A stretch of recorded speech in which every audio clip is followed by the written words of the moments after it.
স্বাগতম। আওয়ামী লীগ শেখ হাসিনা পালিয়ে যাওয়ায় যাদের কষ্ট হয়, যারা আন্তর্জাতিক মিডিয়ায় আওয়ামী লীগকে নিষিদ্ধ করার বিপক্ষে কথা বলে, আমরা 12 ফেব্রুয়ারি ব্যালট বিপ্লবের মাধ্যমে তাদেরকে বিতাড়িত করব। শেখ হাসিনার সময় যে কথা দিয়েছিল রাষ্ট্র সংস্কারের 31 দফা, সেই 31 দফার কোনো কথাই তারা পরবর্তীতে রাখে নাই। এবং আগামী নির্বাচনে যদি তারা জয়ী হতে পারে, তাহলে তার একটি কথাও তারা কখনোই আর রাখবে না। নির্বাচনকে কেন্দ্র করে সারা দেশে একটি দল সহিংস রূপ ধারণ করছে।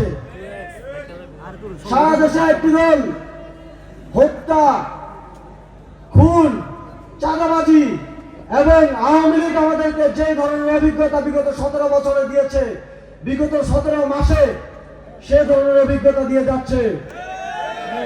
আমরা জুলাই গণ অভ্যুত্থানে একত্রিত হয়ে আওয়ামী লীগকে বাংলাদেশ থেকে বিতাড়িত করেছিলাম তাদের কর্মের জন্য।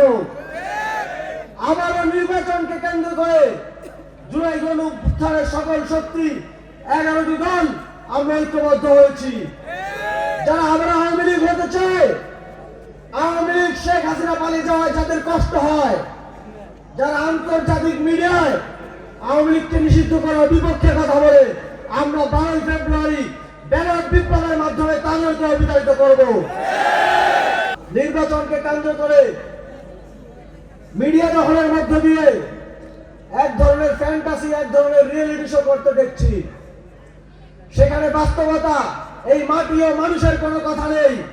সেখানে আছে বিভিন্ন কার্ডের ভুয়া রাজনীতি, বিভিন্ন অবাস্তব অতিকথন। আমরা দেখি একটি দলের প্রধান নেতা যখন কার্ডের বিষয়ে মানুষকে বুঝাতে চান, তিনি নিজে এক পকেটে হাত দিয়ে কার্ড খুঁজে পান না, আরেক পকেটে হাত দিয়ে কার্ড চিনতে পারছেন না। কোনটা ফ্যামিলি কার্ড, কোনটা কৃষক কার্ড তিনি চিনে উঠতে পারছেন না। এর বাইরে তারা আরো 6-7টি কার্ডের কথা বলছে। অথচ বাংলাদেশের মেহনতি মানুষ, বাংলাদেশের প্রান্তিক মানুষ এত কার্ডের মধ্যে তাদেরকে বিভ্রান্ত করে ভোট ইঞ্জিনিয়ারিং এক ধরনের পরিকল্পনা দেখতে পাচ্ছে। অথচ পৃথিবীতে আমরা দেখি বাংলাদেশে এখন স্মার্ট কার্ড হয়ে গেছে। বাংলাদেশে এখন অন্তর্বর্তীকালীন সরকার নাগরিক সেবা বাংলাদেশের মাধ্যমে সকল সেবা একটি প্ল্যাটফর্মে আনার উদ্যোগ নিয়েছে। অথচ তারা আলাদা আলাদা কার্ড করে বাংলাদেশকে পিছনের দিকে নিয়ে যেতে চায়। আমরা তাদেরকে প্রশ্ন করতে চাই, যখন আপনি নিজেই কোনটা কৃষক কার্ড, কোনটা ফার্মা, কোনটা ফ্যামিলি কার্ড পকেটে হাত দিয়ে চিনতে পারছেন না, তখন বাংলাদেশের মানুষ কিভাবে চিনবে? আগে নিজের কার্ডগুলোকে চিনেন, তারপরে বাংলাদেশের মানুষকে চেনান। যদি এর মধ্য দিয়ে বাংলাদেশের মানুষ একটু হলেও আপনাদেরকে ম্যান্ডেট দেয়, আমরা দেখতে চাই। আমরা শুধু শেখ হাসিনাকে সরিয়ে, এক স্বৈরাচারকে সরিয়ে আমরা নতুন কোন স্বৈরাচারকে বসানোর জন্য গণ অভ্যুত্থান করি নাই। বরং কেউই যাতে স্বৈরাচার হইতে না পারে সেই জন্য এই গণ অভ্যুত্থান হয়েছিল। সেই জন্য আমরা দাবি তুলেছিলাম রাষ্ট্র সংস্কারের নতুন বন্দোবস্তের। কিন্তু একটি দল প্রথম থেকে সেই সংস্কারের বিরোধিতা করে গিয়েছে। তারা ফ্যাসিবাদী আমলে 31 দফা দিয়ে রাষ্ট্র সংস্কারের প্রতিশ্রুতি দিয়েছিল জনগণের কাছে, কিন্তু 5ই আগস্টের পরে দেখলাম তাদের সেই প্রতিশ্রুতি নাই। বরং তারা জাতির সাথে প্রতারণা করে সকল সংস্কারের বিরুদ্ধে নোট অফ ডিসেন্ট দিয়েছে। ফলে আপনারা মিলিয়ে নেবেন কে কি কমিট করে এবং কে তার প্রতিশ্রুতি কতটুকু রক্ষা করে। কেউ কথা দিলে তো কথা রক্ষা করতে হবে। শেখ হাসিনার সময় যে কথা দিয়েছিল রাষ্ট্র সংস্কারের 31 দফা, সেই 31 দফার কোনো কথাই তারা পরবর্তীতে রাখে নাই। এবং আগামী নির্বাচনে যদি তারা জয়ী হতে পারে, তাহলে তার একটি কথাও তারা কখনোই আর রাখবে না। তারা এখন নতুন করে কথার ফুল ঝুড়ি দিচ্ছে। আমরা এরকম কথার ফুল ঝুড়ি শেখ হাসিনার মুখে আওয়ামী লীগ বলে অনেক শুনে এসেছি। 16 বছর আপনাদের ব্যর্থ রাজনীতির ফল বাংলাদেশকে ভুগতে হয়েছে। আপনাদের এখন উচিত সসম্মানে রিটায়ারমেন্টে যাওয়া। অনেক রাজনীতি, অনেক অভিজ্ঞতা আমরা দেখেছি। এখন তরুণদেরকে, নতুনদেরকে সুযোগ করে দিতে হবে।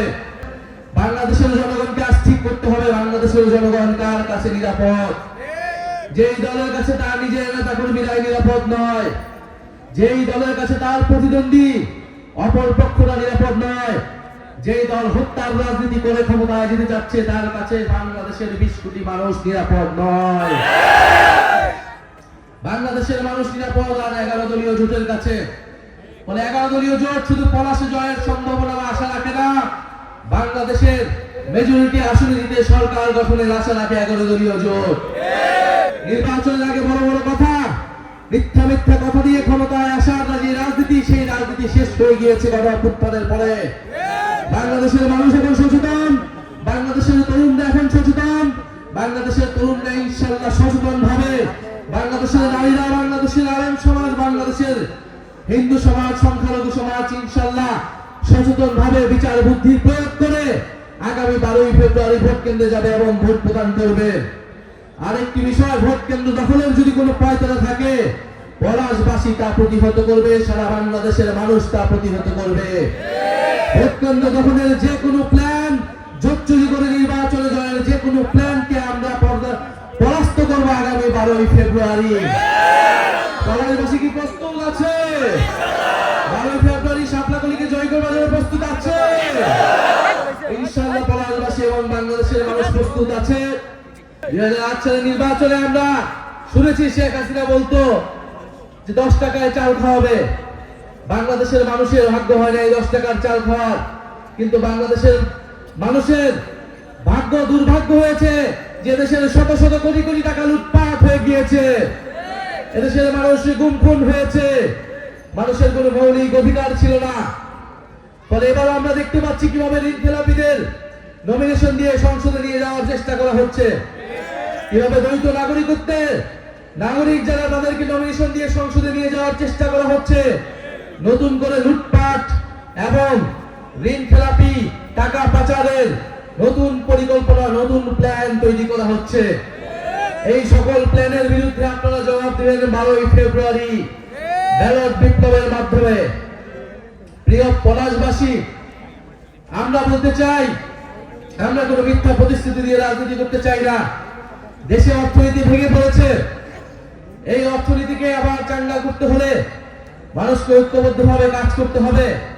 শিক্ষা, স্বাস্থ্য এবং কর্মসংস্থান এই 3টি সেক্টরে সবচেয়ে গুরুত্ব দিতে হবে এবং এর জন্য দেশের যে দুর্নীতি এবং দুর্বৃত্তায়নের রাজনীতি আছে সেই রাজনীতিকে আগে চিরতরে বন্ধ করতে হবে। আমরা জানি এই পলাশেও অনেক ফ্যাক্টরি রয়েছে, অনেক গুরুত্বপূর্ণ দোকানপাট রয়েছে, ব্যবসা বাণিজ্য রয়েছে। এই পলাশ একটা সম্ভাবনাময় জায়গা, কিন্তু এই সম্ভাবনা সকল কিছু নষ্ট হয়ে যায় সেই দুর্বৃত্তায়নের, সেই দুর্নীতি, সেই চাঁদাবাজি রাজনীতির কাছে। আপনাদের কাছে এখন সুযোগ এসেছে 16 বছর পরে প্রকৃত প্রতিনিধিত্ব, আপনার প্রকৃত নেতা ঠিক করার। আপনি ঠিক করবেন আপনার নেতা কে হবে, আপনি ঠিক করবেন আপনার হয়ে কে জাতীয় সংসদে কথা বলবে, আপনি ঠিক করবেন কে আপনার আশেপাশে সবসময় থাকে, কে আপনার কাছে দেওয়া প্রতিশ্রুতি সবসময় রক্ষা করবে।